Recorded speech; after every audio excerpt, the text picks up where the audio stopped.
1 a cada 4 brasileiros vai sofrer um infarto antes dos 50 anos. E se você acha que fazer aquele check-up anual com os exames básicos e que tudo dando normal, você está seguro, lê do engano. Esses exames são incompletos e muitas vezes avaliados de forma errada. Só para ficar no exemplo do colesterol, você sabia que 75% dos pacientes que infartam têm o colesterol baixo ou normal? E não adianta chegar no céu e alegar que os seus exames estavam perfeitos, já era. Nesse vídeo eu vou trazer os exames realmente importantes e como avaliar corretamente o seu risco cardiovascular, os parâmetros ideais e o que fazer para não entrar nessa triste estatística. Por isso, já deixa o seu like, o seu joinha nesse vídeo, compartilhe nos seus grupos e me diga, você faz check-up todos os anos? Quais os exames que seu médico avalia? Me diz aí nos comentários abaixo. Todo mundo que faz exames anuais só tem uma preocupação: quanto está o colesterol? Se ele estiver baixo, é só alegria. Você pode continuar com a sua vida louca. Você se considera praticamente imortal. Mas se ele estiver alto, também não é problema. Afinal de contas, o seu médico vai passar uma estatina, que você vai tomar o resto da vida, e vai abaixar esse colesterol na marra. Também está resolvido. Isso é tão simples quanto errado. 80% do nosso colesterol é produzido pelo nosso próprio corpo, lá no fígado.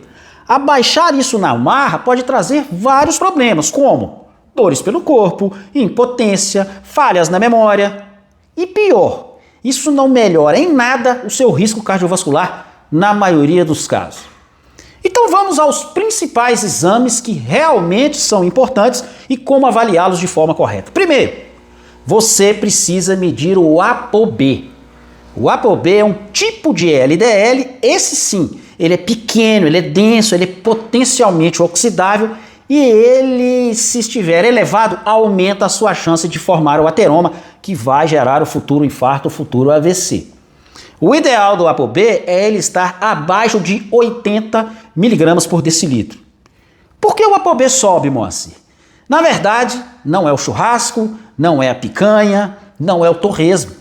Na verdade, o que eleva o ApoB é uma hiperprodução dessa partícula lá no fígado, através de excesso de frutose, excesso de açúcares refinados, aí leia-se o próprio açúcar, doce e farináceos, farinhas, né? Esteatose hepática, se você tem gordura no fígado, isso acelera a produção de ApoB. Insulina elevada, ou seja, se você é pré-diabético ou é diabético, você tende a produzir mais ApoB. Não é tomando estatina que você vai reduzir esse colesterol, que esse sim é potencialmente aterogênico, mas é mudando o seu estilo de vida, deixando de consumir essas substâncias que são verdadeiras fábricas de ApoB. Um outro marcador que você deve estar muito atento é a lipoproteína A. Ela precisa estar preferencialmente abaixo de 14 mg por decilitro.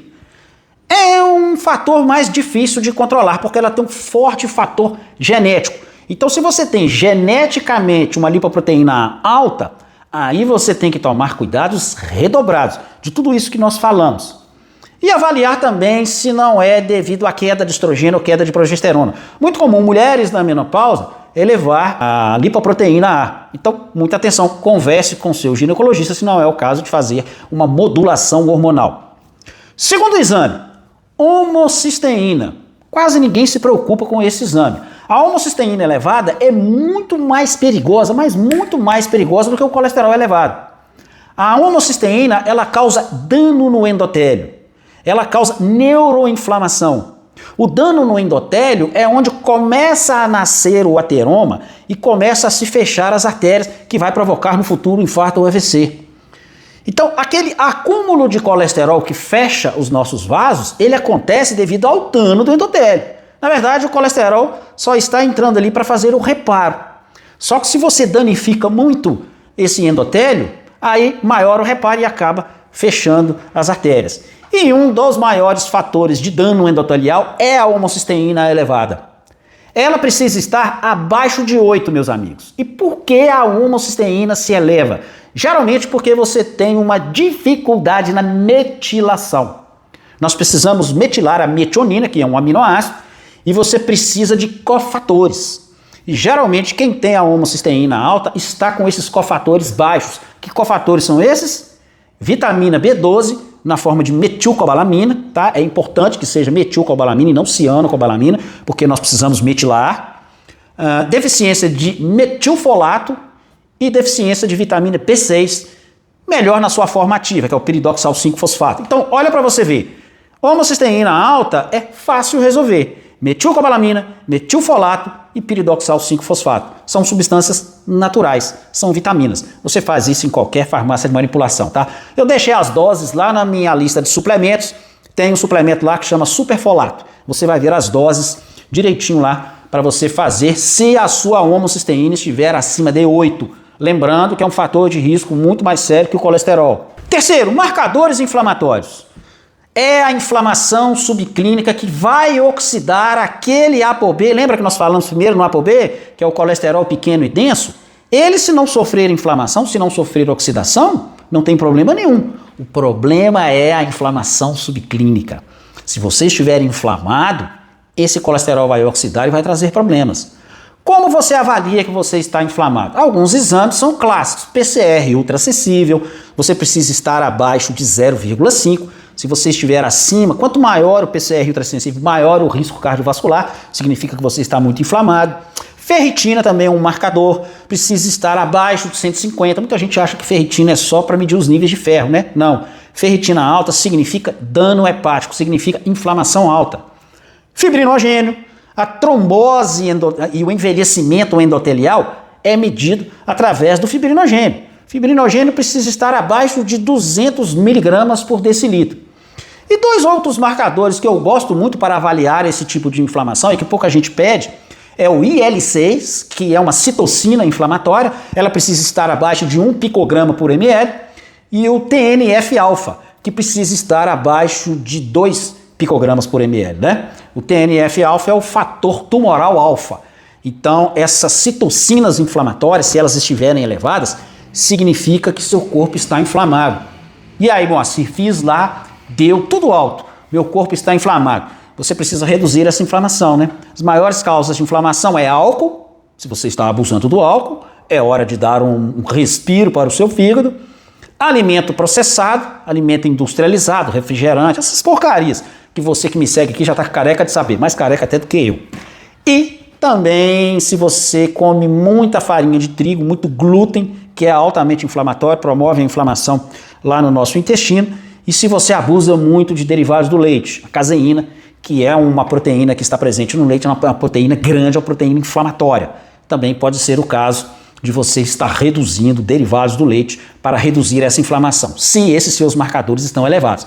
E finalmente eu quero trazer um exame aqui que é importante, que muita gente negligencia, que é os níveis de insulina basal.